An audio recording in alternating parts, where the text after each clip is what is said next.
Happy International Women's Day.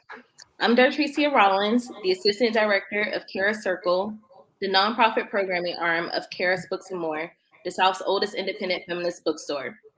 Tonight's event is co-hosted by the Decolonial Feminist Collective and the Black Alliance for Peace Atlanta chapter. The Decolonial Feminist Collective, founded by Jalessah Jackson, are scholar organizers across disciplines utilizing internationalist and decolonial approaches in political education, movement, and solidarity building. The Black Alliance for Peace is a people-centered human rights project against war, repression, and imperialism, to which both myself and Jalessah are members. Some quick housekeeping. If you have a question for the panel, myself and Jalessah, please put them in the Ask a Question box at the bottom center of your screen. If you see a question that you like that someone else has asked, you can upvote it to make sure it gets seen. Tonight, we're celebrating International Women's Day with the teach-in. March 8th, International Women's Day, is celebrated around the world. However, its roots as International Working Women's Day, signifying internationalist resistance and struggle against exploitative working conditions, remain little known to many. Mainstream celebrations of International Women's Day have attempted to separate the day from its socialist origins. The creators of International Women's Day teach us that contemporary corporate attempts to capitalize on the day have nothing in common with our continued struggle towards liberation. Jalessah and I will utilize a decolonial feminist lens to recover the radical origins of International Working Women's Day. Jalessah T. Jackson is a mother, teacher, learner, abolitionist, and interdisciplinary cultural worker whose work is grounded in a people-centered approach to human rights theory and practice, a lens that uses Black feminist intersectional analysis to anchor its social justice demands. They are an experienced educator teaching both community-based and higher education settings.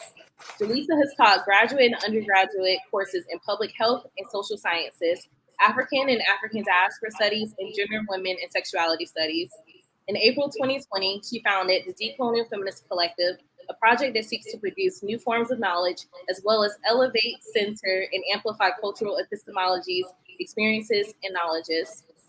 Across all of Jalessah's experiences in the classroom and in community, her work exemplifies their interrelationship between pedagogy, scholarship, and political engagement, and her daily work has been with and in communities who are marginalized through systems of oppression.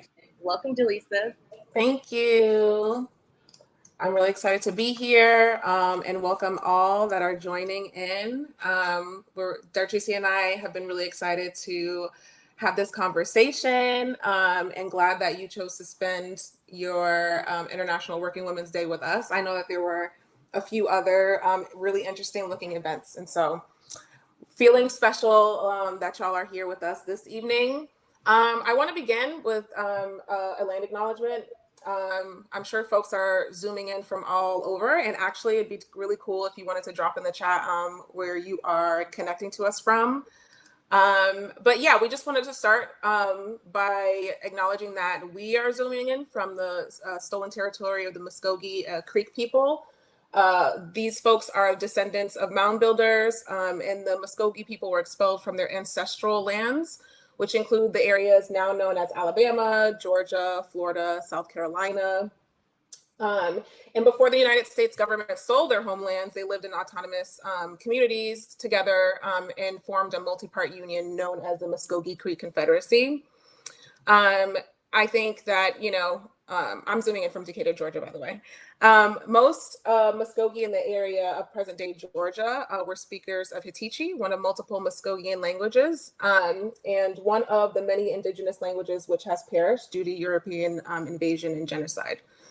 Along with other cultural practices that were important to Muskogee folks, like the sharing of all property and making decisions via community consensus, those sort of things were sort of eliminated in the process of genocide and forced assimilation with the capitalist economy and culture of European colonists. So it's really important for us to hold local histories of colonization, disenfranchisement, and oppression have had devastating effects on indigenous and African communities here and around the world. And so we recognize that experience here, in Georgia, Dartricia and I.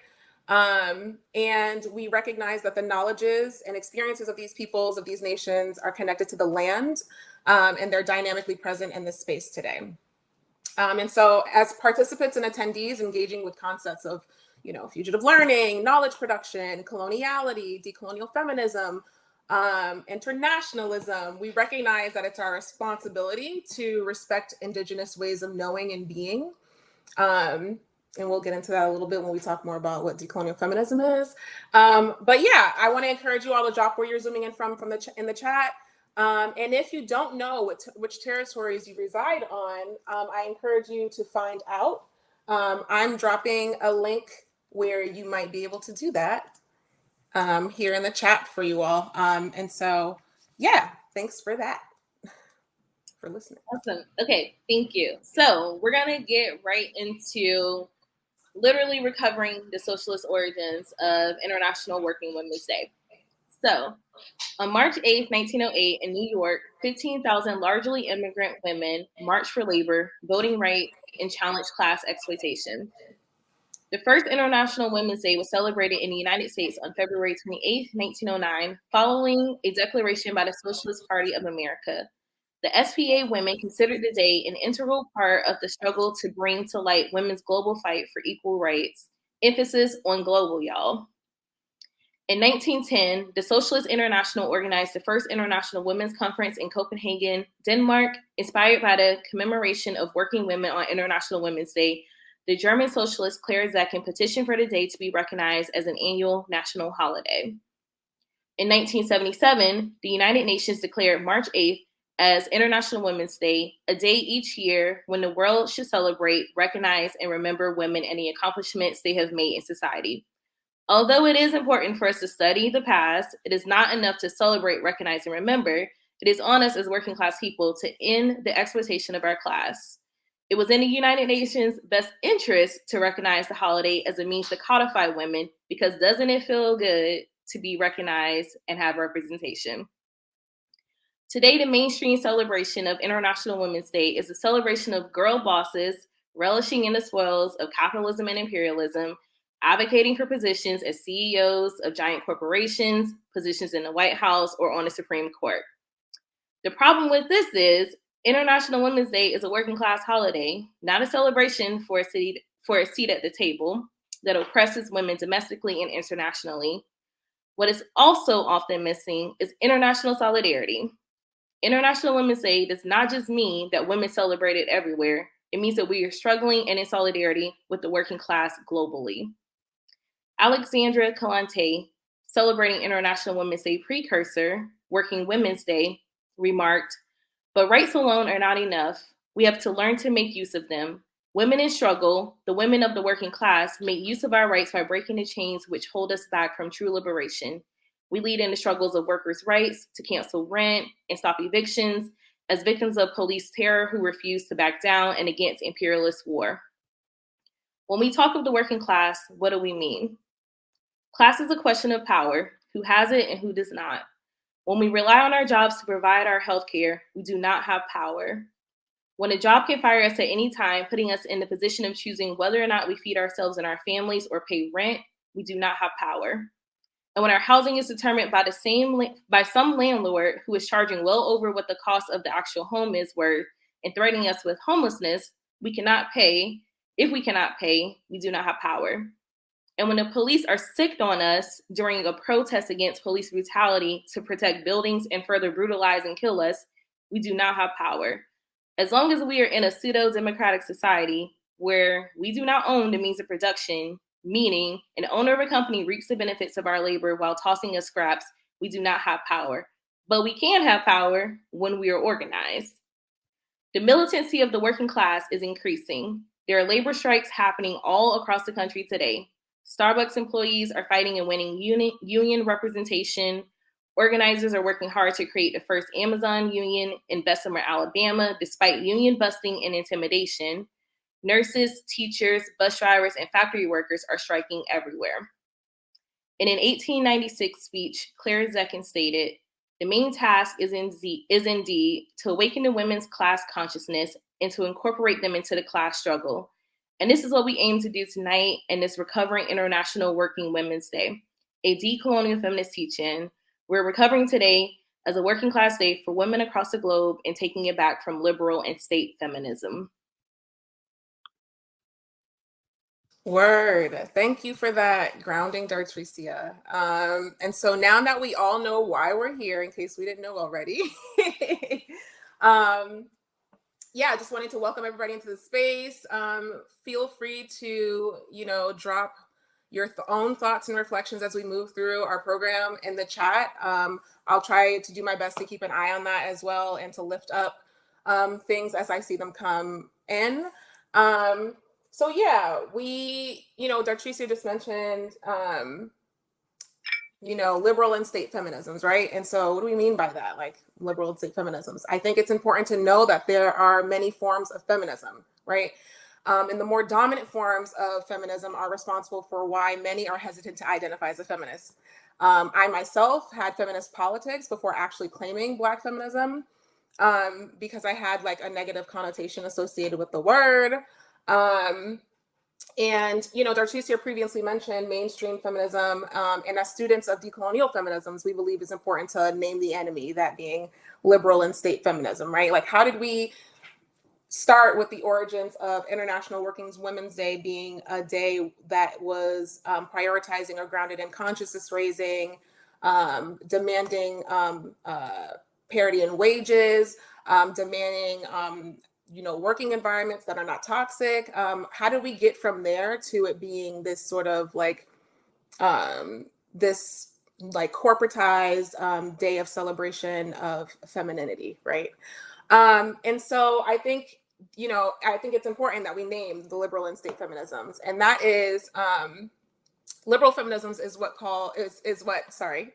Francois Vergès calls civilizational feminism in her book, Decolonial Feminisms. If you haven't seen it, if you haven't checked it out, I highly suggest looking at it. It's a short read, and it's good for folks who are just being introduced to decolonial feminism.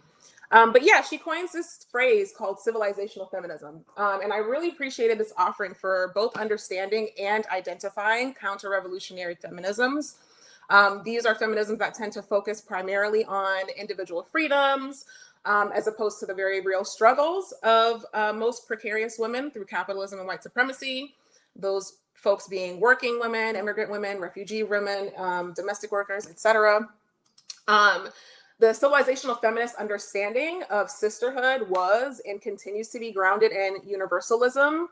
The ideas that there's one way to be a woman, and the idea that the sort of U.S. white working or middle class women's sort of experiences could be copy and pasted to other contexts, right? That's one of the primary critiques of decolonial feminisms, of Western or civilizational feminism from decolonial feminisms, is that this sort of universalism that is very much prevalent in their frameworks.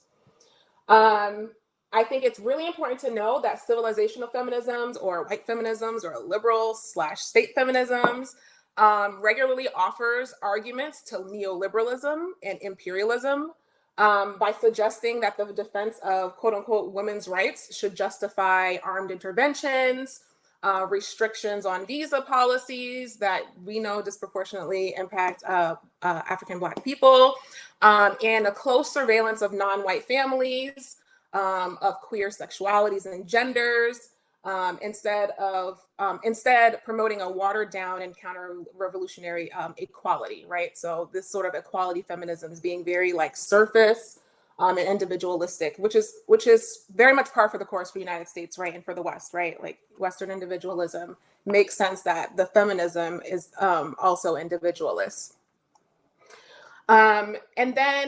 So where does Black feminism fit into this? Black feminisms, right? Because we're talking about the plurality of feminisms. There's not one type of feminism, and there's not one type of Black feminism. The irony about this is, I remember when I was introduced to Black feminism, I was really excited. I was a young college student. It was my first time being exposed to feminist texts written by Black women. And I remember thinking that there was one type of Black feminism, that we all share the same politics, that we all had the same values, right? And so I was very much wrong, and I've since learned that there are different types of Black feminisms, just like there's different types of feminisms more broadly. And so, liberal and neo-radical US Black feminisms are also implicated here when we talk about civilizational feminisms. And racialized women have been accepted into the ranks of civilizational feminists on the condition that they adhere to the West's interpretations of women's rights, right? And remember, I said that those tended to be more focused on or hyper-focused on individual freedoms as opposed to sort of like collective liberation. And so this is why I believe, ignoring ideology for the sake of representation or the optics of a united front is detrimental to our movements transnationally, our liberation movements, because simply replacing the face of imperialism, fascism, and empire with a Black face, a Black woman's face, is not progress, right? Though it's commonly touted as like an example of look how far we've come. It does not change the repressive state apparatus. It does not and will not change the murderous nature of U.S. imperialism, right? And so Burgess reminds us that the ideology of assimilation and integration into the neoliberal order reduces women's revolutionary aspirations to an equal share of the privileges granted to white men by white supremacy, right? And as decolonial feminists, we're saying we don't want an equal share of those privileges, because how did those privileges come to be, on whose backs, and because of whose labor and because of whose exploitation, right? Those are the sort of questions that those of us with decolonial positions are asking.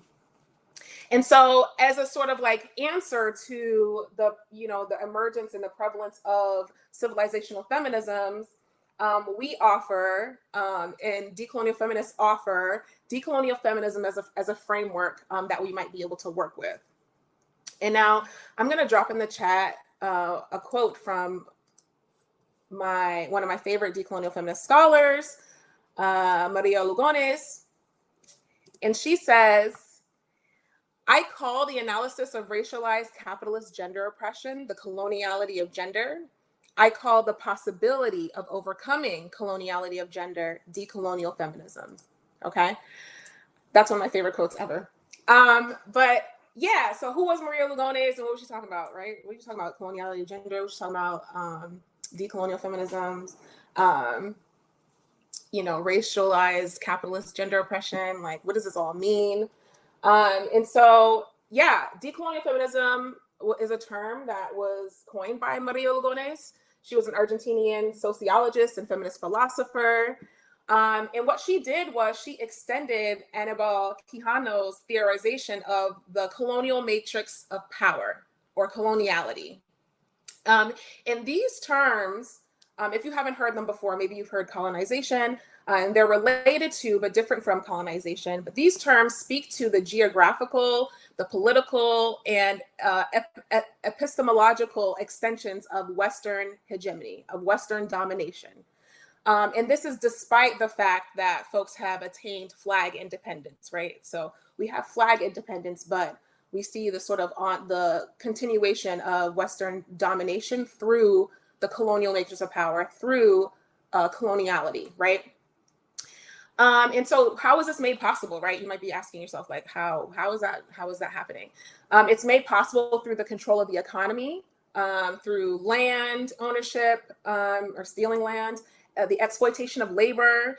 It's done through the control over natural resources, the control of the authority, like the police and the army, the control of gender and sexuality, through sort of like the nuclear family, and through the socialization through our education system, and the control of subjectivity and knowledge. So thinking about epistemology, education, and the formation of our subjectivities, right?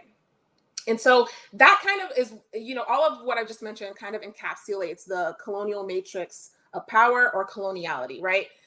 It's an extension of colonization beyond the end of colonization through flag independence, and it is maintained through the control of the economy, the control of authority, the control of gender and sexuality, and the control of subjectivity and knowledge. Okay, so just repeating that.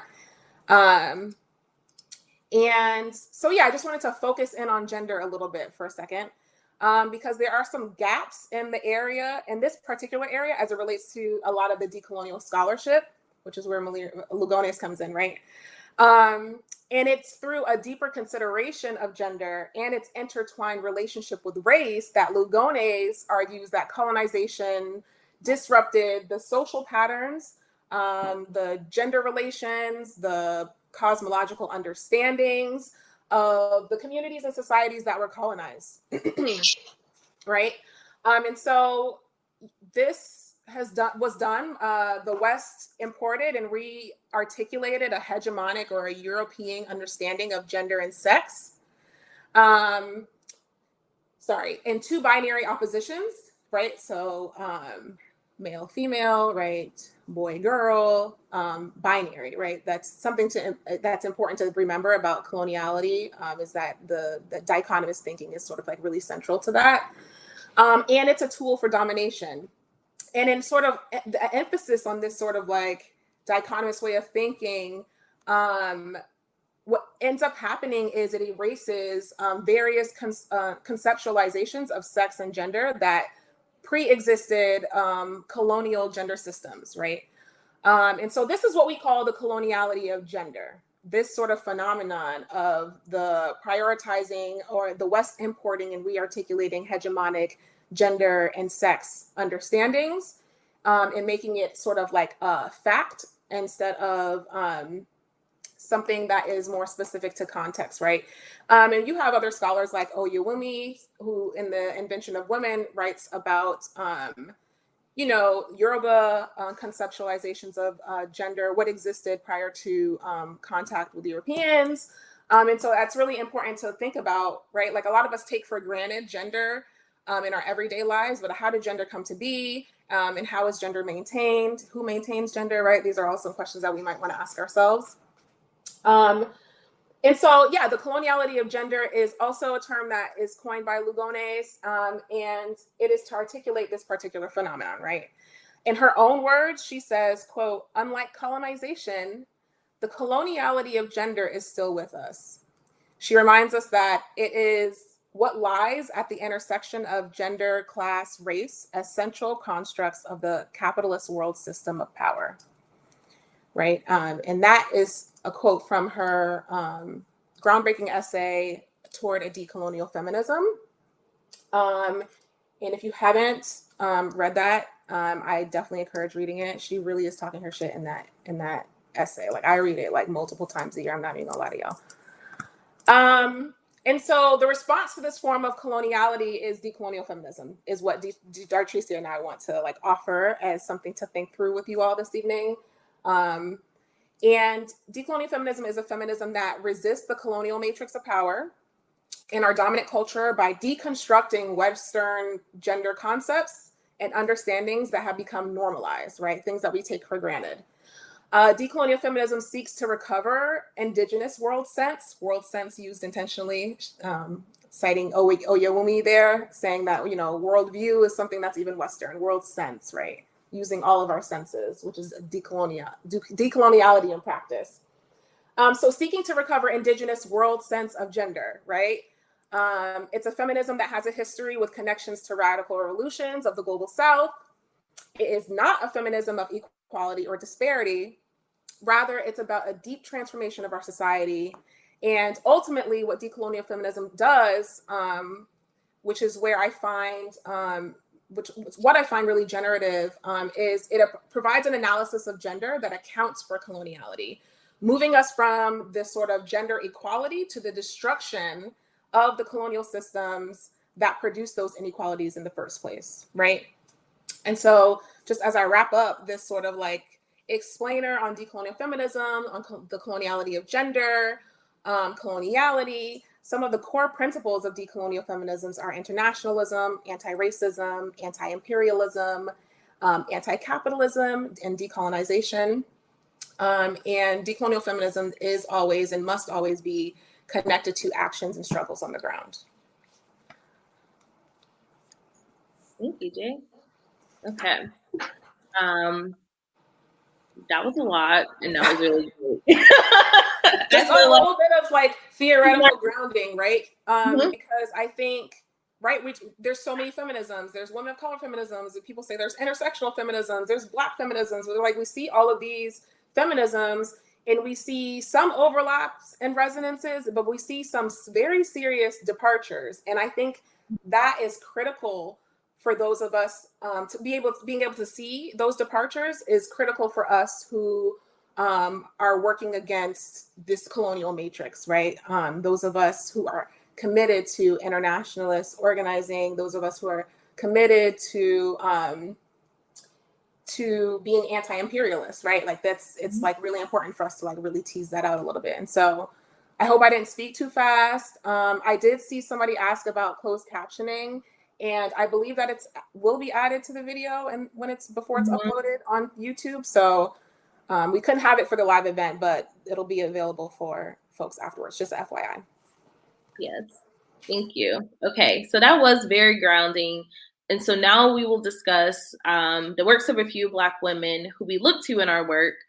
Carol Boyce Davies defines the radical Black female subject as the basic subject or topic of Black female radicalism within a range of political positions and academic histories, to which we'll focus on Claudia Jones, Audre Lorde, and Asad Shakur in their work as internationalists and anti-imperialists and organizers.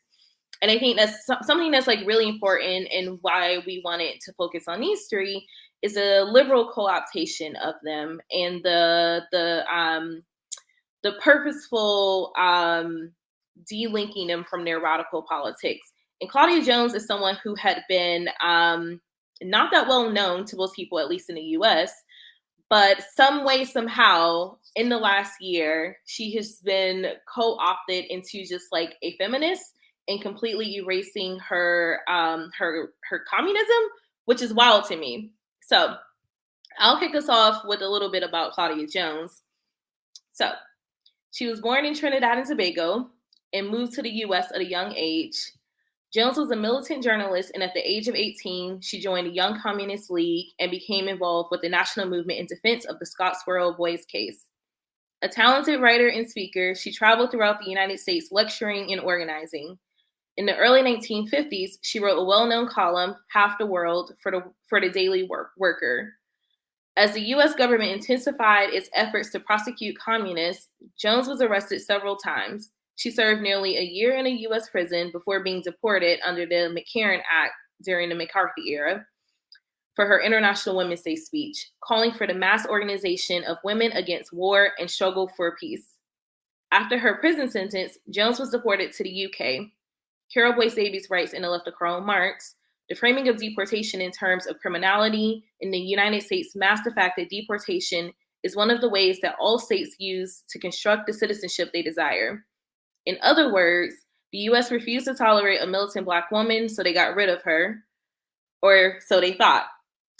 Jones joined the Communist Party in Britain, where she founded the West Indian Gazette and Afro-Asian Caribbean News and the Caribbean Carnival, an annual London festival that continues today as the Notting Hill Carnival. She remained a communist and organizer until her death, which is why I can't believe that people are refusing to name her as a communist.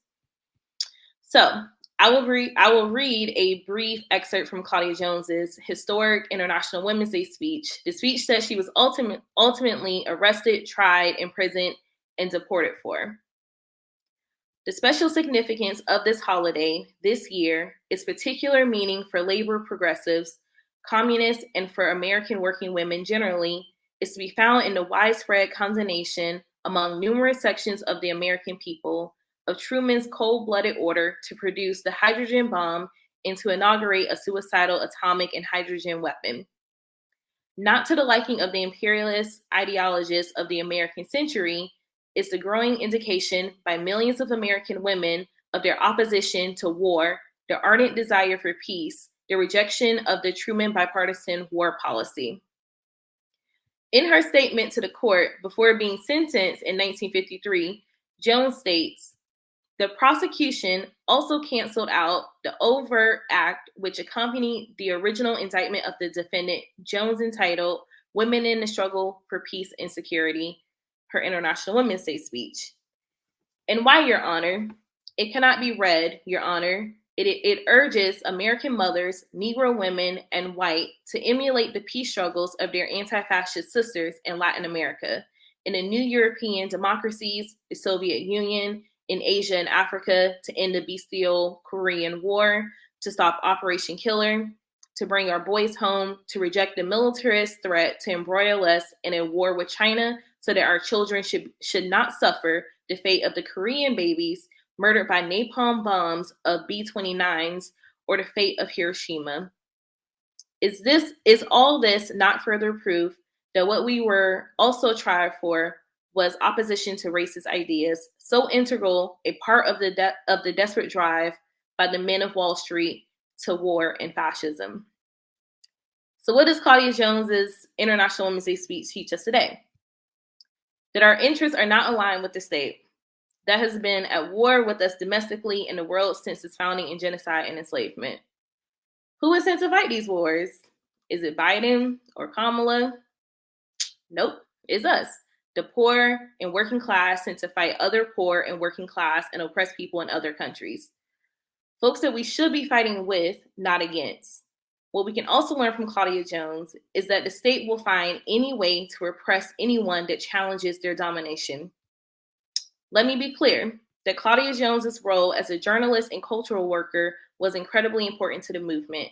To combat state media, we need militant journalists who are going to tell the truth, such as folks like Sean Blackman and Jackie Luqman, who are comrades that host By Any Means Necessary on Radio Sputnik, which has been pulled, if not from all but most mainstream streaming sites like Spotify and Apple, but telling the truth about NATO and the U.S. interest in the war with Russia. Blogs like Hood Communist have been removed and banned from Twitter for telling the truth about Western imperialism as it threatens Western hegemony. And to conclude, Jones ends her statement with this: if out of this struggle, history assesses that I and my co-defendants have made some small contribution, I shall consider my role small indeed. The glorious exploits of anti-fascist heroes and heroines honored today in all lands of their contribution to social progress will, just like the role of our prosecutors, also be measured by the people of the United States in that coming day. And so we should be concerned that organizers and revolutionaries are being repressed by the state by using what America calls freedom of speech. It is very important that we are adamant against state repression, no matter how small it looks, because what we'll see is an increase in anti-communism and state repression, and we'll see people like our ancestors, like Claudia Jones, being imprisoned and deported for challenging the state. Mm-hmm. Yeah. And then we have so many examples too, right? When we think about who, like political prisoners that are still, being held captive because they posed a threat to the state, right? A threat to the state. And so, yeah, I think it's important that we think about that as well. And yeah, Claudia Jones was one of the first to like sort of really theorize like the super exploitation, right? She calls it the super exploitation of the Black woman, which I think, she didn't explicitly, I don't know if she explicitly called herself a feminist, but obviously like she wrote An End to the Neglect of the Negro Women, which, she talks about the unique positionality of Black women, of Negro women around the world. What does that mean? And so she had a way of sort of like weaving these ideologies that were important to her were like sort of like really integral to her analysis, right? Another thing is that she was a part of different organizations, right? She was a part of different organizations. These various organizations contributed to her overall, like her politic, the evolution of her politic over time. And so just thinking about that, I think, is also just, really important to think about what we need to, what is to be done, right? Mm-hmm. And so we're gonna do some more of this recovering with another one of our faves, Audre Lorde. She is so much my fave that there's this ginormous portrait of her behind me, as well as I had a baby 3 months ago and I named that baby Adisa. So I have a deep appreciation for the Lord's work. It has been incredibly transformational for me. And I don't know about the rest of y'all. I know a lot of folks have read Audre Lorde, but for me, I was introduced to a lot of her work on sort of redefining difference, on the master's tools, on the erotic, right? Sort of those writings by Lorde.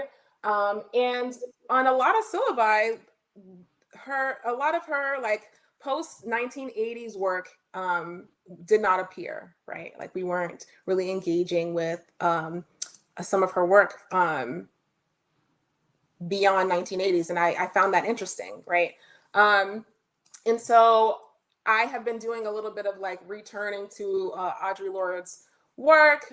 We've done some of that with the Decolonial Feminist Collective, where we read Black internationalist feminisms, which does a sort of like remapping or rereading of Audre Lorde and her politics, or sort of like looking at them with a different lens, right?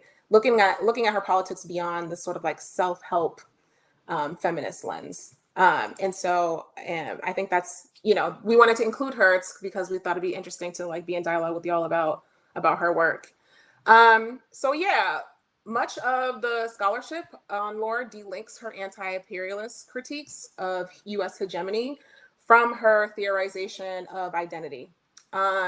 However, that critique is actually really crucial to Lorde's diasporic feminism.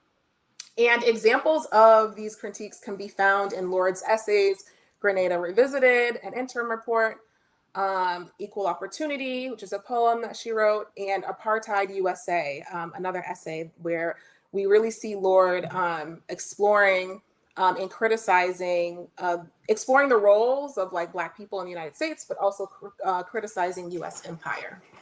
And so I wanted to start us with thinking about a Grenada Revisited. And I'll just provide a little bit of context about what was happening in Grenada when she wrote this essay. Yes, I think that's important. And so, yeah, on October 25th in 1983, the US launched its first major military operation since the Vietnam War, the invasion of the tiny Caribbean island Grenada. After winning control of the island, the US dismantled the People's Revolutionary Government, known as the PRG. And this government was an economically successful socialist regime that had ruled Grenada since 1979. And so the US invaded, removed this revolutionary socialist government, and installed, you know what the US likes to do, installed a pro-US administration under British Governor General. And so back to the essay, Grenada Revisited. In this particular essay, we see Audre Lorde discussing the invasion of Grenada as an imperial disruption to the Black socialist national development of the country, right? Her analysis reveals her developing an ongoing commitment to socialism. We see her understandings of self-determination and revolution in this piece. She shares her thoughts around the transnational power of white supremacist capitalism and her resistance to the disregard of Black life. So we can see all of those things in her Grenada Revisited. And she also discusses that despite US propaganda, the PRG dramatically improved the Grenadians' people's quality of life in the years after the overthrow of the United States sanction regime of Sir Eric Gary. And so she really speaks to like, the US will say this about the socialist government here, but the material realities of the people actually tell a different story, right? And so, but let's investigate that. Like, let's actually put that side by side with what we're hearing, and then what we are actually seeing, and what's actually the truth. And I think we could do a little bit more of that. You know, U.S. media feeds us a lot of misinformation to sort of really manufacture consent, to you know, brainwash. I don't know. Can I say that? I'm just like, right? Like the U.S. media really is in, you know, works in the interest of empire. Let me just say that, right? And so it's, you know, if you're not plugged into any international sources, it can be really difficult to get accurate, historically accurate, or even like today, contemporarily accurate international news. And so yeah, and so we see Lorde doing that in Grenada Revisited. Somebody said, yeah, like they do today about Cuba, Nicaragua, Venezuela, etc. Exactly. So we see some patterns here. I think it's important to notice these patterns. Yeah, so moving to another Lorde piece, her poem "Equal Opportunity," where she gets a little petty on him in this poem, and I really appreciate it. So in this poem, there's a main character who is a Black woman, Department of Defense official, right? She's, her title is the American Deputy Assistant Secretary of Defense for Equal Opportunity and Safety. And in this poem, Lorde highlights how this Black woman found a career ladder and a sense of professional pride in the military, right? And Lorde takes an issue with this, right? She complicates this, like, the poem is asking basically what was the price of this quote unquote upward mobility. And I think, you know, that's a question that those of us with internationalist commitments should be asking ourselves and each other. And, you know, it's in this poem that Audre Lorde conveys that the price of this particular professional success, of this respectable Black form of quote unquote equal opportunity, is also intrafamilial killing, right? Even self-mutilization and suicide. And I think that that's really intentional and powerful language.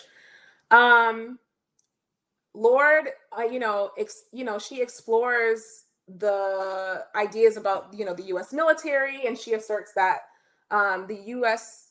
National identity severs not only the character's human identification with the subjects of invasion, right? Like sort of seeing yourselves as a them versus us, or seeing other folks, global South folks in particular, as the other, right? And she says that this equal opportunity also severs the political solidarity that she believed women of color should extend to each other beyond borders, right?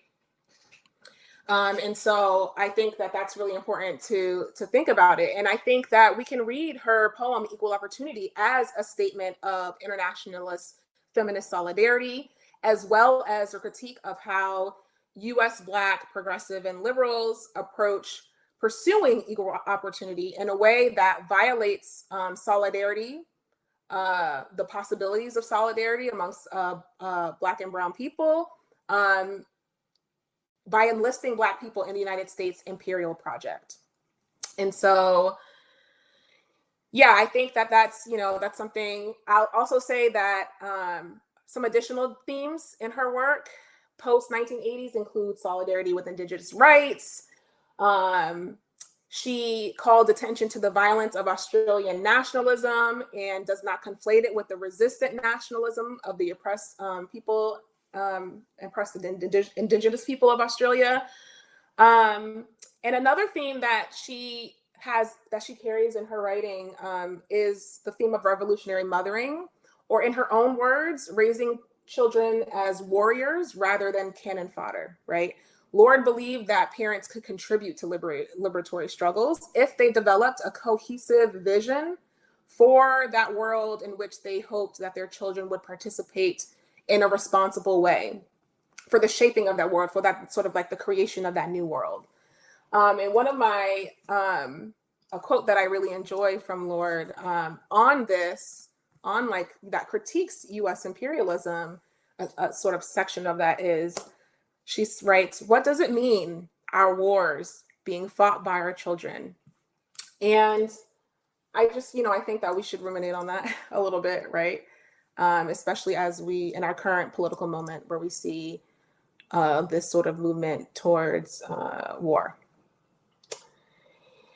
And then finally, the last sort of like example that I'll include comes from her essay, Apartheid USA, where Laura does some interesting work where she relates the apartheid of South Africa to Black expendability and suppression in the United States, right? So she does this sort of like comparative analysis, or seeing some resemblance of one and the other, right? Not to like compare, but just to be like, oh, there is a shared experience here, right? That like a shared experience of state violence here. She states, in her words, African Americans can still move about relatively freely, do not yet have to carry pass books or battle an officially named policy of apartheid, should not delude us for a minute about the disturbing similarities of the Black situation in each of these profit-oriented economies, right? So we also see a criticism of capitalism here, right? In the Lord's work. And so I'm very appreciative of that. And I'm going to drop that quote in the chat for folks who like to read, because that's how my brain works.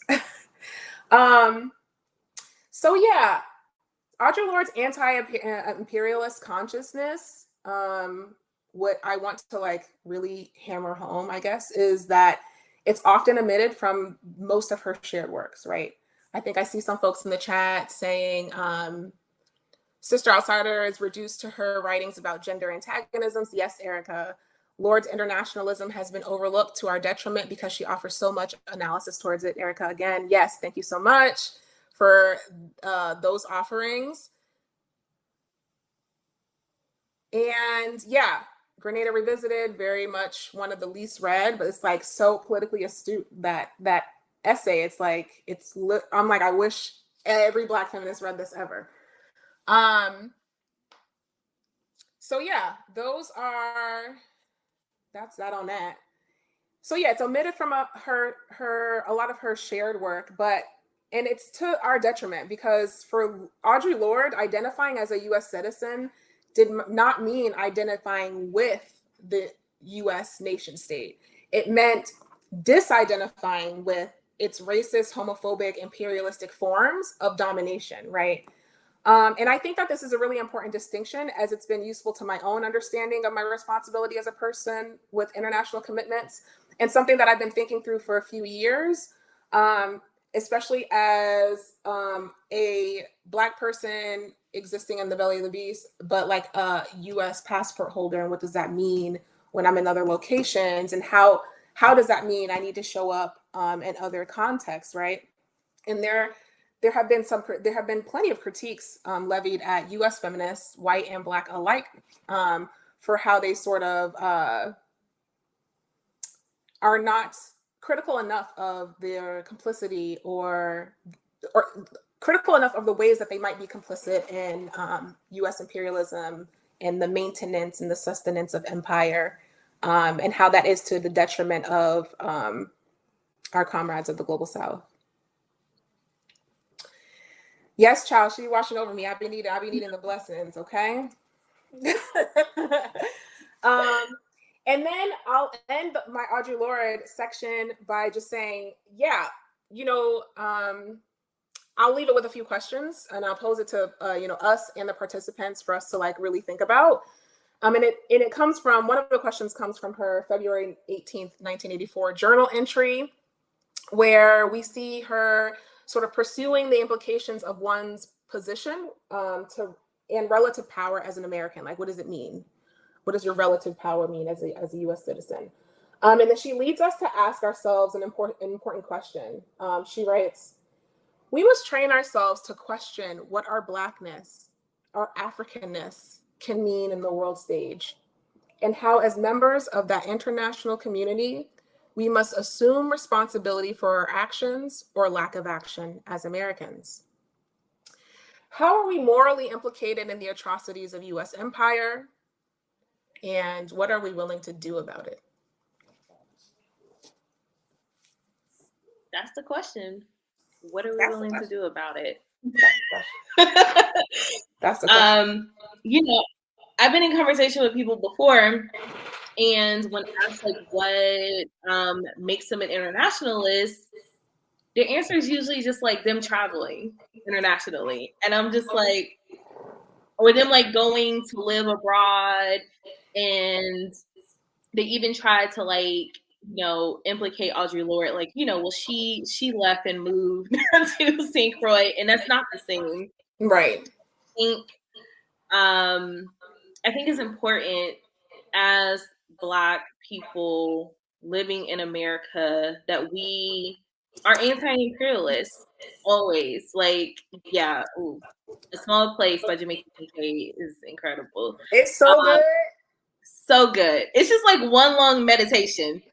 Like, I'm like, does she put a period in there? Yes, she does. But it's just one long meditation. And I'll drop a link to A Small Place. Thanks, Erica. But I think it is important for us to like really think about the conversation that we're having tonight, and like what does it really mean to be an internationalist, and like how do we fight and organize against American imperialism? It's our job. It is literally our duty to fight American imperialism. It is our duty to fight for freedom. Yes. Let me stop jumping the gun. Okay. So I'm gonna get into Asad, and I feel very strongly about it. So I'll try to calm myself down because I get a little mad when I'm talking about Asad and like what liberals have done to her. Okay, so we often see T-shirts embossed with Asad taught me, and I'm often left with, what exactly did Asad teach people if not socialism? People invoke her name without a single understanding of her politics, and to state it plainly, it's a liberal co-optation of Asad, who is a militant, Black, socialist, and internationalist. Asad Shakur is a former member of the Black Panther Party and Black Liberation Army. Along with other Black Panther members, Asad was a victim of COINTELPRO, which was a series of covert and illegal projects conducted by the FBI aimed at surveilling, infiltrating, discrediting, and disrupting political organizations. And here we go. This is state repression again. So we saw it in the 50s with McCarthy and the McCarran Act, and then we're seeing it again with COINTELPRO in the 70s. She is infamously known for her escape from a New Jersey prison in 1979 after being indicted for the death of a state trooper despite the evidence proving otherwise. She was shot and arrested along with Sundiata Acoli, who is still currently a political prisoner, and we will fight until the end to get him free. And her comrade, Zaid Malik Shakur, was murdered by those same officers on that fateful day. In her autobiography, she writes about the criminal brutality that she experienced in hospital and prison until her escape to Cuba, where she received asylum from Fidel Castro. But let the U.S. tell it, Fidel Castro is this evil man who somehow fucked with Black people through and through. I don't know. Make it make sense. So Asad studied the movements of oppressed and colonized people across the globe and understood the common thread. As she elaborates in her autobiography, that to rid the world of exploitation meant we must rid the world of capitalism. As she wrote about her radicalization, quote, there was not a single liberation movement in Africa that was not fighting for socialism. In fact, there was not a single liberation movement in the whole world that was fighting for capitalism. The whole thing boiled down to a simple equation. Anything that has any kind of value is made, mined, grown, produced, and processed by working people. So why shouldn't working people collectively own that wealth? Why shouldn't working people own and control their own resources? Capitalism meant that rich businessmen owned the wealth, while socialism meant that the people who made the wealth owned it, end quote. Asad Shakur is a phenomenal writer and poet, and I'm going to read an excerpt from a letter that she wrote titled Free All Black Liberation Fighters while she was incarcerated in Rikers Island in 1973. And I'll drop a link to it. Okay. It reads, "My name is Asad Shakur, and I am a revolutionary, a Black revolutionary. By that I mean that I have declared war on all forces that have raped our women, castrated our men, and kept our babies empty-bellied.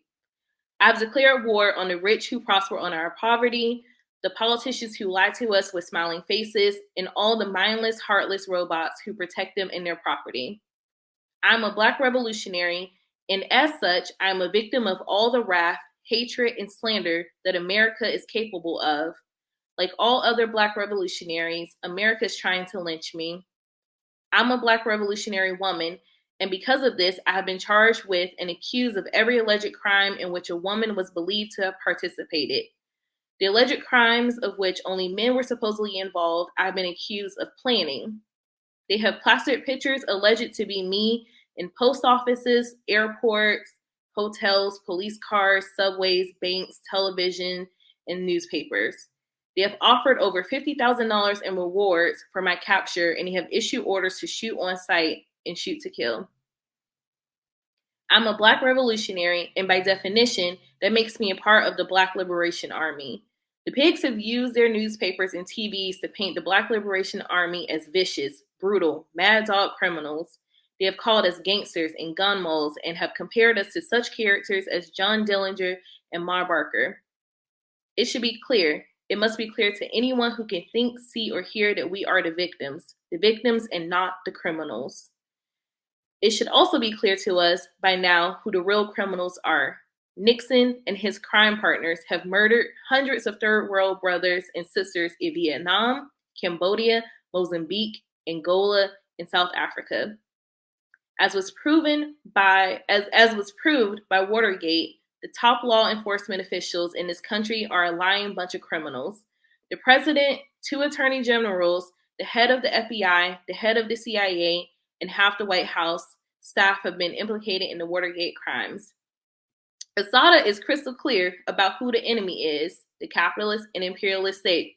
So I really don't understand how we've gone into celebrating Black presidents and Black vice presidents, just by nature, just by them being Black, and just completely dismissing, their implications in being heads of this imperialist state. And so she signs off her letter with this: "It is our duty to fight for our freedom. It is our duty to win. We must love each other and support each other. We have nothing to lose but our chains." Which I hear this, this chanted at protests everywhere. And what I really want to point out about the line, "we have nothing to lose but our chains," comes from the Communist Manifesto by Karl Marx and Friedrich Engels, to which translated to English reads, "Workers of the world, unite. You have nothing to lose but your chains. They have a world to win." And so I ask you, what has Asad taught you? Because it damn sure was not anti-communism. It wasn't anti-communism. It wasn't colluding with the state, right? It wasn't looking to the state for solutions for our problems. It wasn't ballooning police budgets. It wasn't being proponents of imperialist intervention to save those poor women over there, those poor Muslim women over there, those poor mothers over there, right? And so this sort of rescue aspect of like the civilizing mission being like, okay, well, we have to go over there to help those people, right? And so what that attempts to do is to sort of like make the case for imperialism. It tries to re-articulate it as doing something good, a social good for others, right? Mm-hmm. And we've seen where that has sort of led us when we think about, Afghanistan or Iraq, right? And so, yeah, I just think that's interesting. And you know what else, Dartricia, what you made me think about was right? Like we hear this chant all the time in a number of different spaces. I've heard this chant outside the state capitol, child, the Georgia state capitol, Georgia Dome, the Gold Dome. I'm like, what is we chant Asad over here for? But yeah, I'm always like, yeah, I feel like I don't know, I've just become really frustrated with the sort of watering down of really important revolutionaries that we can learn so much from if we are willing to, right? If we're willing to return to or recover, you know, that's the theme for tonight. We're recovering their contributions and being good students. Really, right? Like being a good student. And I don't mean that in like the traditional sense. I just mean like being a good student of liberatory theory, right? Like studying both individually and collectively with your people to really push your analysis in a way that can move your action, in a particular way. So yeah, and I don't know, and that made me also think of, and maybe I've talked about this before, but you know, it makes me think about, you know, some of the quote unquote women's issues. Like it, you know, calls into question what constitutes a woman's issue, what's typically seen as a woman's issue, like reproductive health rights and justice are seen as women's issues, right? But maybe you wouldn't see immigration as a woman's issue, right? So like, what do we mean when we say women's issues? And I think some of what we believe when we hear the term women's issues is informed by that very, like that neoliberal women's rights, the UN women empowerment type of thing, right? It's never women's issues when it's at the intersection of the military, or, you know, women's issues at the intersections of the climate catastrophe, right? How is that an explicitly a woman's issue or a feminist issue? I prefer feminist issue, but you know, the common language is a women's issues, right? And so yeah, like, you know, I work in reproductive justice, and I'm oftentimes just like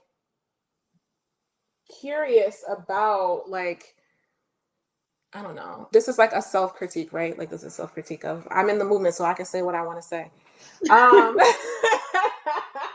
think sometimes there's like this hyper focus on, you know, like policy work that it being viewed as like the end all be all to like everything that we need to rally around, right? We have these abortion bans coming down that are really fucked up, that are really racist, that are really classist, right? All of those things. And yeah, I just think we need to complicate or like rethink like how we are moving our work in an increasingly hostile environment, right? Like, does it make sense for us to go to the Georgia Capitol and plead with legislators around legislation they've already made their minds up about? Like, you know, like, is that the best use of our energy? Are we making sure that the communities that we care about are like politically astute? Like, we're doing the necessary consciousness raising, but like beyond the talking points, like the here and there, like abortion is, you know, important, which it is, right? So like, let's work at the intersections a little bit more. Like, how are we connecting the dots, I guess, for people so that they can really enter the space with a evolving analysis of the issue, and one that's able to connect local issues to global issues, right? Because that's what we need to be doing. And I think that's something that's really important, and something that we have really steered clear from saying in tonight's program is that we don't just point to like Republicans as being the issue. Like, the fact that we have a Senate majority of Democrats right now, and the Women's Health Protection Act could not pass. We got 2 Democrats who voted against it, and then you got Warnock, who's in Georgia, who everyone is just so fucking excited about, who abstained. So I don't understand why we are constantly fighting for policy and they're telling us to, pause. vote. Because I really legitimately spit some water out, and he abstains. Okay. Playing in our faces, child. And so like we're told to vote like you never voted before, vote or die, blah, blah, blah, whatever. But these folks, you vote the people that you want in, that you supposedly want in, they're going to do the things, they're going to push us forward. How? When they're literally refusing to pass the one act that will keep abortion access intact. And then when you talk about immigration, we got Biden coming in like, oh, we're going to spend less money in ICE. And when we talk about the intersections of reproductive justice, we have here in Georgia again the case of what was happening at Irwin ICE Detention Center of women being giving forced hysterectomies. Right, exactly.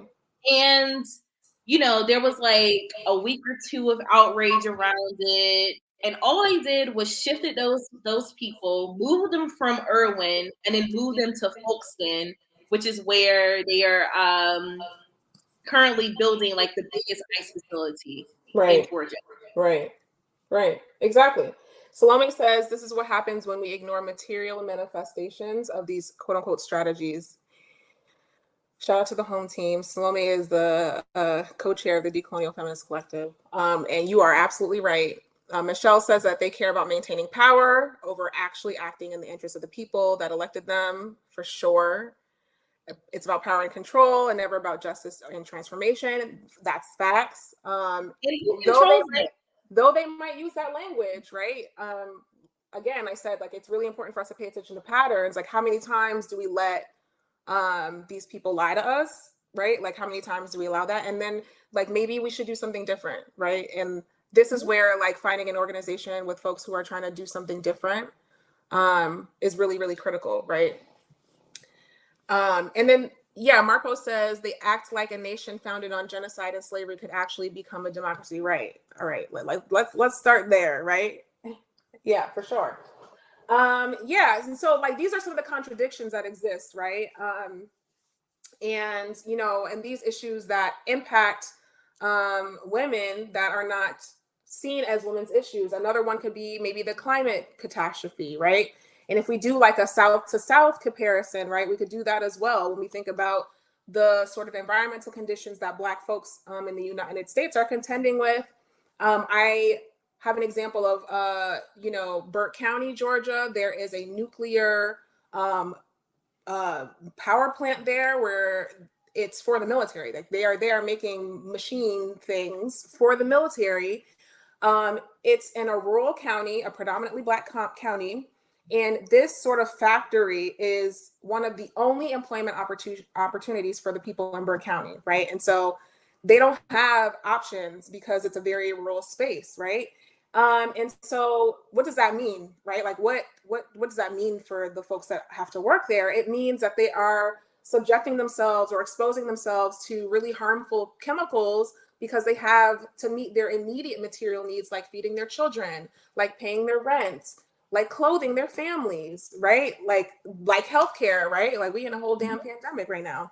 And so what does it mean when you don't have like the options to even like choose a work environment that's not going to kill you, right? Because there's also a relationship with this nuclear power plant in Burke County where there are disproportionate rates of cancer being diagnosed to Black children and Black women.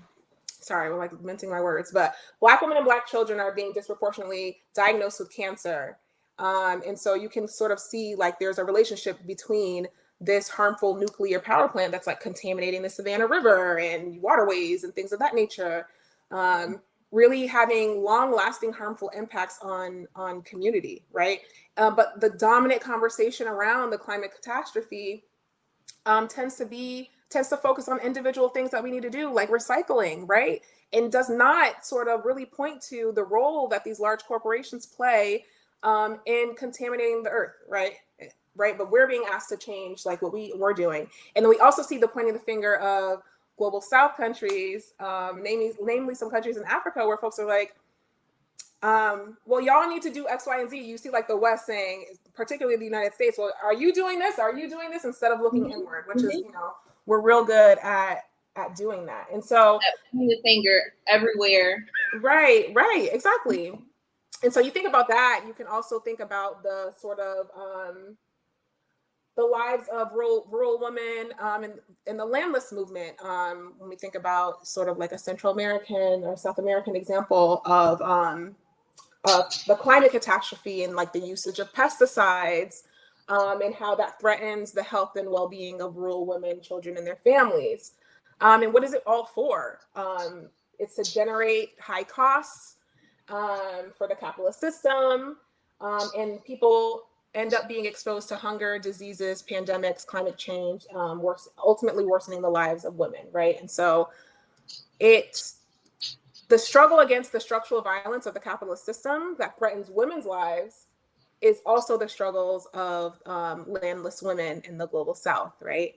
And so like, how can we sort of reframe how we're talking about it in the belly of the beast to like recognize and to be in intentional solidarity with folks across borders.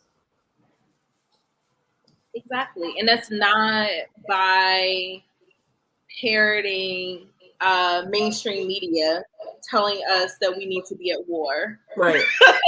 Like, how do we finally pull out troops from Afghanistan and then now we got a new war up our sleeves? Right. So, and like even like what you mentioned about like Afghanistan, and like my point much earlier is that it was in the best interest of the UN to make International Women's Day a holiday, and it's been in their best interest because now they just use like women's issues as a means to manufacture consent for war. Always. Exactly. We're talking about women's issues and like just completely, and I see liberal feminists do this all the time. Yes.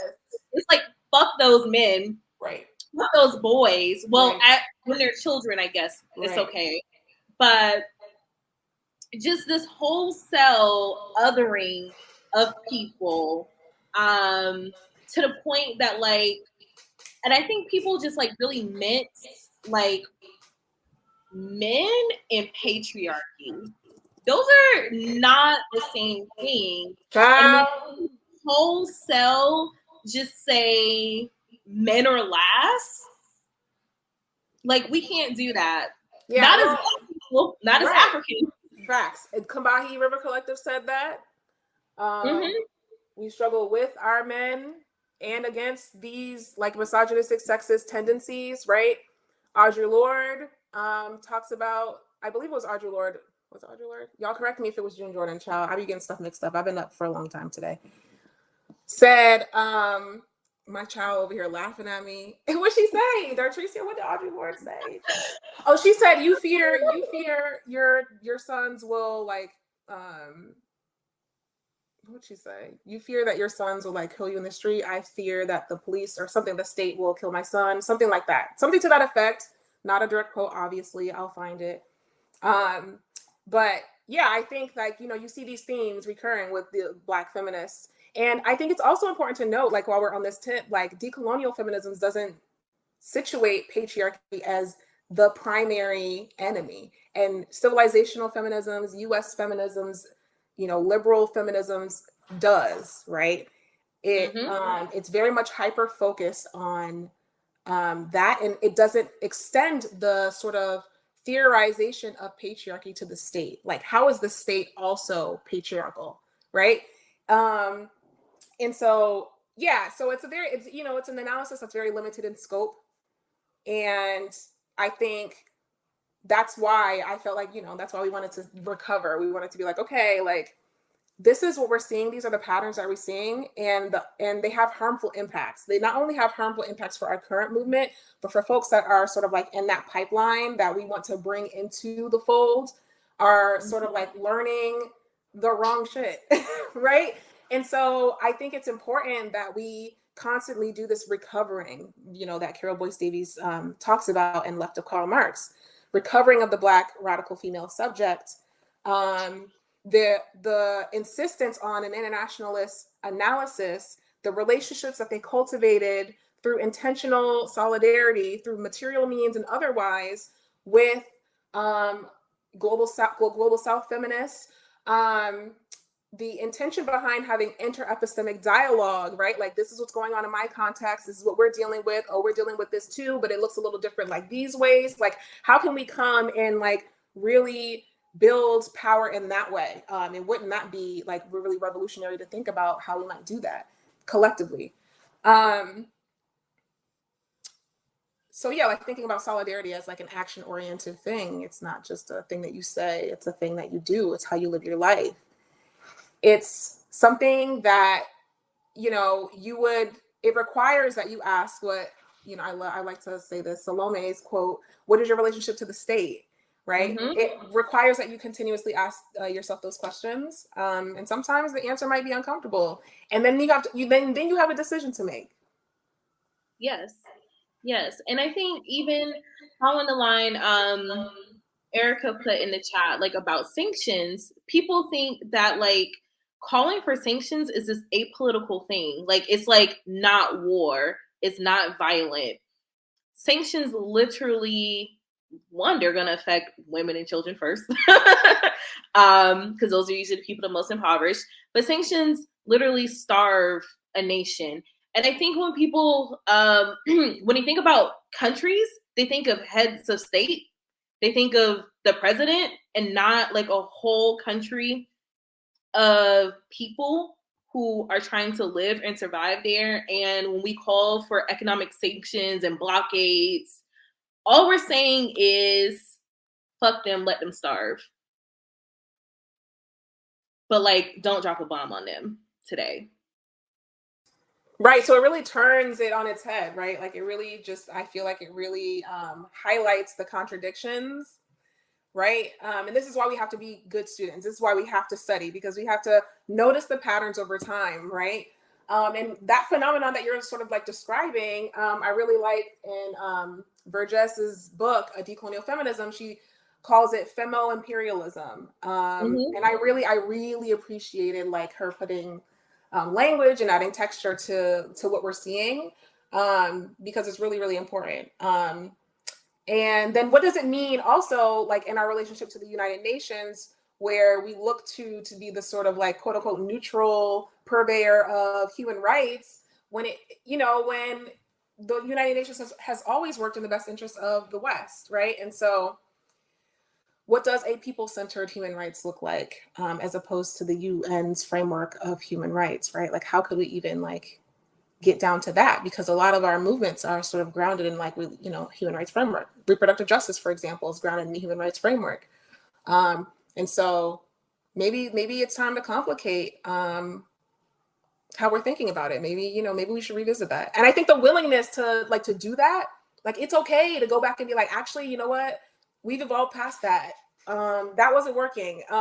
We've evolved in this way, and we're thinking differently now, right? Like, we need more of that. Yes, because where I'm at today is not where I was like a year ago. And that took study, and it took joining an organization. So it took, me joining the Decolonial Feminist Collective and showing up every month to study. And it took me joining the Black Alliance for Peace and showing up, reading the materials that come out, and actually struggling with people and learning with people. That shit don't just, you can get some of it on your own, but not really. Oh, Jalessah, hold on. I think you're... Oh, thank you. Wow, I'm over here talking to myself. It's fine. We're going off. Damn, what was I saying? I was really popping my shit. Yeah, no, I was saying something important around struggling with other folks, right? We can read a book by ourselves, but being in community allows us to really push our analysis in a way that's necessary to challenge our own thinking, to challenge each other, and to grow collectively, like a collective consciousness. And so there's a place for all of it, right? And so yeah, just wanting to encourage like that folks find that community that feels good to them to like be in, to center intentional like deeper study. And yeah, I think yeah, those places have been also decolonial and BAP for me, and some other spaces as well. But yeah, just being, I think being a good anti-imperialist, a good internationalist, a good decolonial feminist means sort of being committed to that ongoing political development, right? And so. Also, if y'all have any questions for us, y'all can drop them in the ask a question box in the middle of the screen.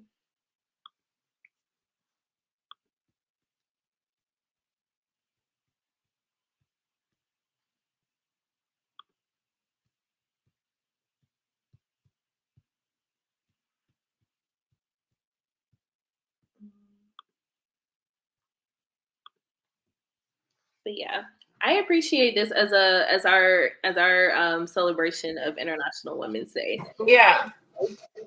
I even see like online today, which I'm mostly off social media, but I get in there to do some work because I still do social media for Charis. As again, people just like seeing it as like this, just like, oh yes, I'm just gonna celebrate women, and it just being a bunch of like business owners, like, oh, I'm a women's owned business, and so this is me celebrating International Women's Day, and I reject that shit.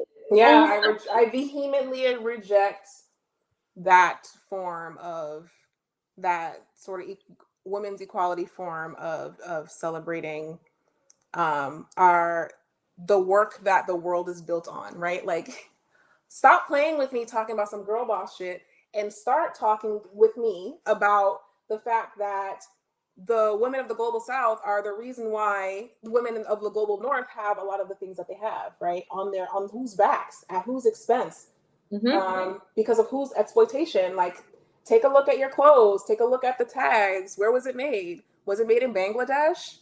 I wonder what the working conditions were of the women who spend goddamn 17 hours a day making these clothes that we buy. You know what I'm saying? It's like, so like, I just think like thinking more critically about how we move through the world and just having that awareness is so, so important. Yes. Okay, we have questions. So, Erica Keynes asks, what is one passage you've read that was the turning point or awakening for you that you have not named? That's a good question. That is a good question. I'm like, I read so much. She said that we read? Yes.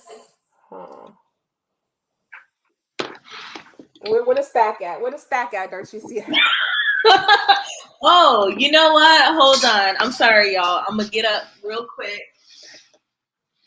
I'm like, damn, what was I just reading? Okay. What you got? There's a lot that I've been reading, but there's a passage from Pedagogies of Crossing by M. Jackie Alexander that has been sticking with me.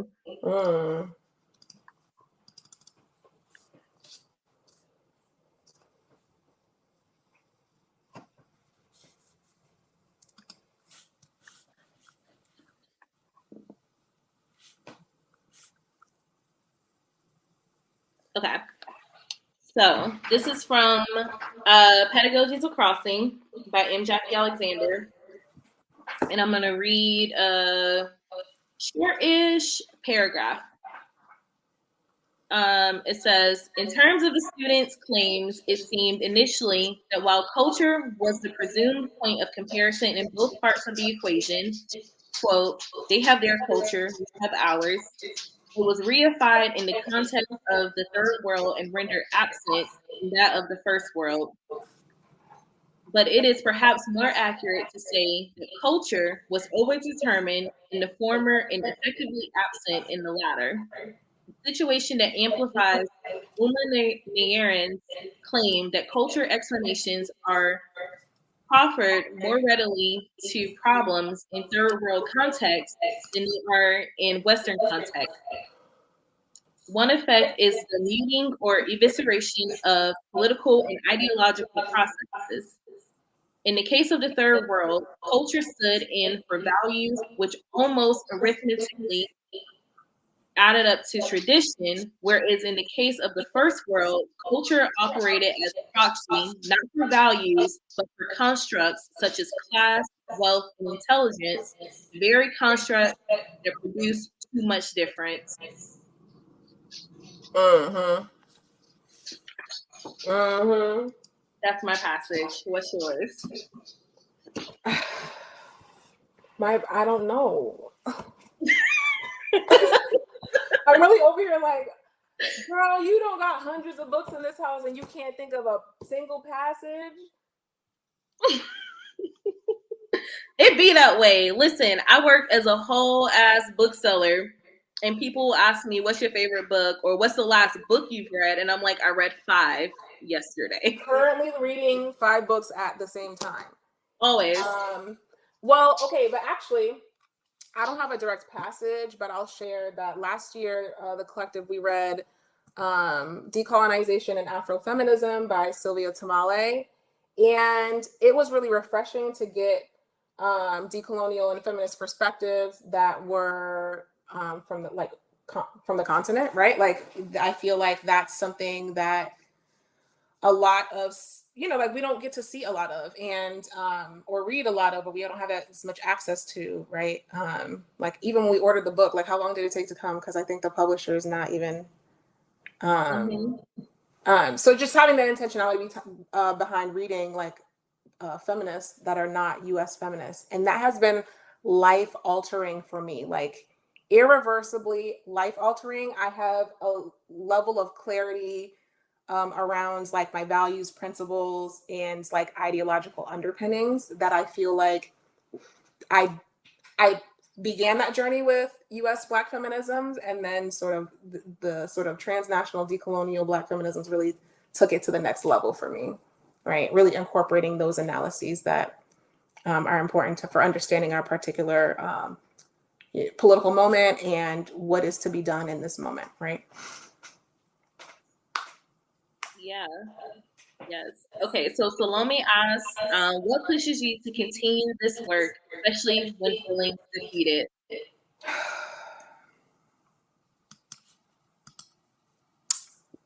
Well,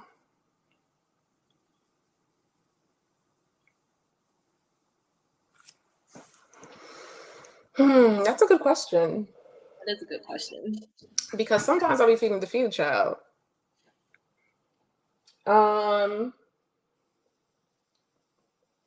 I think the belief that we can see and that we deserve something better. I think the desire to do my part to create something better for my children. Also, just, like, to honor my ancestors, I think is why, like, what I reflect on, and even just, like, my family here. Like, I think about how my family is represented in the work that I'm doing. And one of the things about the, Verges's book, Decolonial Feminism, she starts that book off talking about, like, who cleans the world, right? And she's talking about women as domestic workers and, like, cleaning the subways and stuff like that, and how these women are the ones that, like, make it possible for the world to function. And just, sometimes our entry, like, what keeps us going is, like, deeply personal. And when I was reading that, I was like, wow, I was really reflecting on that, and like bringing it to my personal, like, own individual experience of thinking about my grandmother who is in a like collective of domestic workers, right? Like she cleans people's houses. My grandmother's not a young lady, you know what I'm saying? And she also has breast cancer. And, you know, people, you use chemicals when you clean houses and things of that nature, but like due to whatever material realities, like mugs got to work their jobs, right? And like, so when she was like, who cleans the world? And like, what is it that work is allowing for? You know what I'm saying? That was really, really powerful to me. And so like, I just feel like every day I recommit, like I find something like that. And in my community, like I love my community. So that just keeps me going. Yeah. Okay. I'm gonna point to a couple of things. One, having a revolutionary partner helps because we be in our house talking shit all day, and this nigga be like revolutionary optimism all day, every day. I need it. But so it's like, you know, having someone where I'm like in my house where I can talk about these things, where I don't feel isolated. Right. When we're talking about war and the imperialist war. You know, like when I leave my house, it's not easy. But when I'm in this house, so that's one thing. Another thing is, honestly, and this sounds like people might have, like, being in an organization is what really keeps me going, because sometimes I'll be like, man, I'm tired of showing up to meetings, but I come to that meeting and I feel good after every time. Or go to an action, I go to a rally. I'm doing the work literally is what keeps me going. And I notice, like, when I start to feel like really defeated is when I'm just like in my head, in my house, and like self-isolating, and not talking to anyone. And so I think it's that. And then I think also being able to look at like successful revolutions, like, you know, like I visited Cuba back in 2017 before I had any real politics. And that trip what made me into a socialist. And like remembering my experience there, and like the fact that these people, against all odds, have still been upholding their revolution is what gives me kind of like the ammunition to keep going. Like, they won, we can win. Like, it is hard, but we can win. Right. Because we have to. We must. Like, or we will perish. Because the way that this Western capitalist machine is going, they're just like hell-bent on destroying everything, everyone. And I'm not really down to let that happen. Hell nah. Hell nah. So that's not that. We're not doing that. Yeah. Yeah, that's what's up. And ashe to being able to just like politic at home with your partner. Like, that is a lifesaver, honestly, truly. But up on the shit, okay? I wake up, the first thought. I'm like, last night I dreamt about this. It was me too. Me too. I'm like, okay, yeah. And then I was thinking that we could. I'm like always creating new.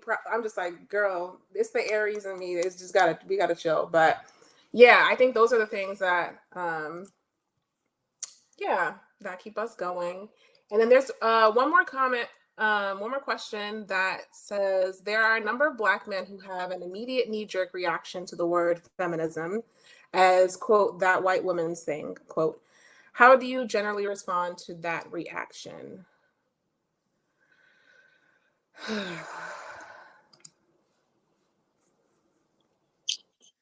Listen, when it go ahead. Go ahead. You know, it's when it comes to like how people understand feminism and as like mainstream feminism being the predominant. I was thinking what Salome said. I was about to say I don't. Salome, you my nigga for sure. Yeah. Yeah. I'm thinking of like it's don't. Just kidding. Just kidding. Because I actually did recently because I'd be talking to my dad sometimes, and bless his heart. He I know, girl. You know, he asked this question. He asked this very question. So,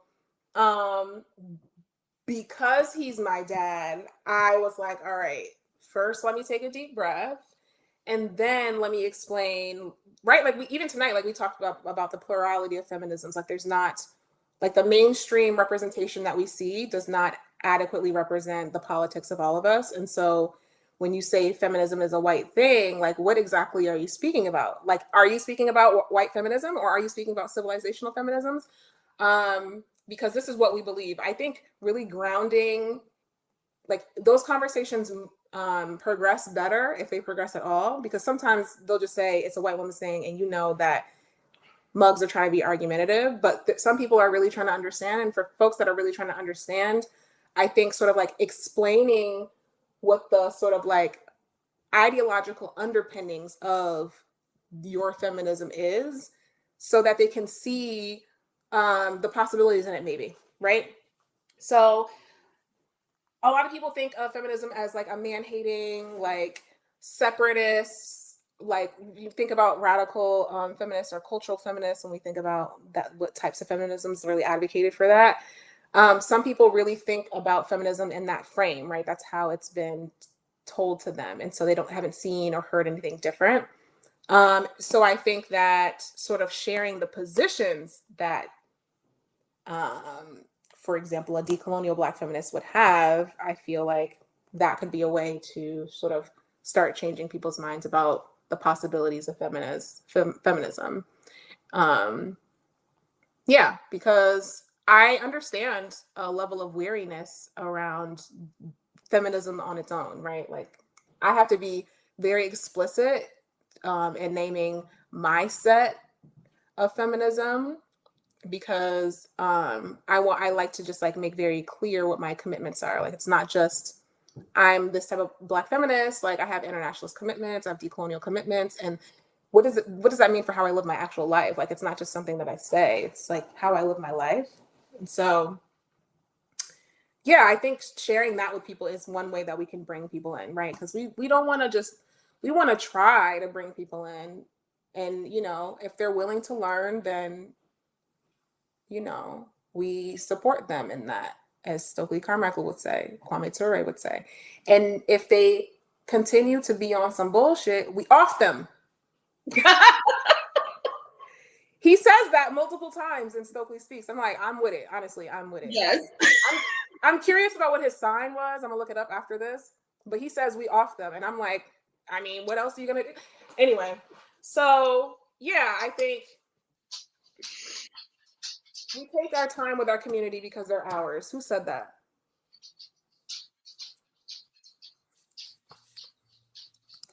I don't know. Okay. I'm gonna look it up. Somebody said that. It's probably not the direct quote that I'm saying, but anyways, because they're ours, right? And we don't want to throw people away. We want to bring as many people along with us. So there's that. That's my little 2 cents about how to talk to people that are very antagonistic. I have, for those who are very concerned, you should be very concerned. I have made a little bit of progress with my father. At this point, like he at least keeps it cute when we're on the phone, right? So as long as I don't have to hear any like oppressive bullshit, we good. But yeah. Yeah, that was a great answer. When I talk to my dad, he's just like, when I do talk to him, he's like, oh, I shouldn't say that. I forgot you're a feminist. And we just leave it there. I'll be like, yup, you shouldn't have. Yep, you shouldn't have said that. And yep, that's mad. So you just said that. I can't believe you just said that. That's mad. Like I'm really gonna, and I'll get off the phone if you're not gonna actually tighten up, because I don't really want to be subjected to that. So yeah, I hope that answered your question. I think just focusing on like the beliefs, like what do we believe? The Combahee River Collective was really clear in articulating their relationship to Black men, right, and what significance or importance that was to our collective struggle for liberation. And we struggle alongside Black men, but we will not sort of just ignore or dismiss our gendered experiences in those contexts. And we'll try to help move folks along too, if they want to.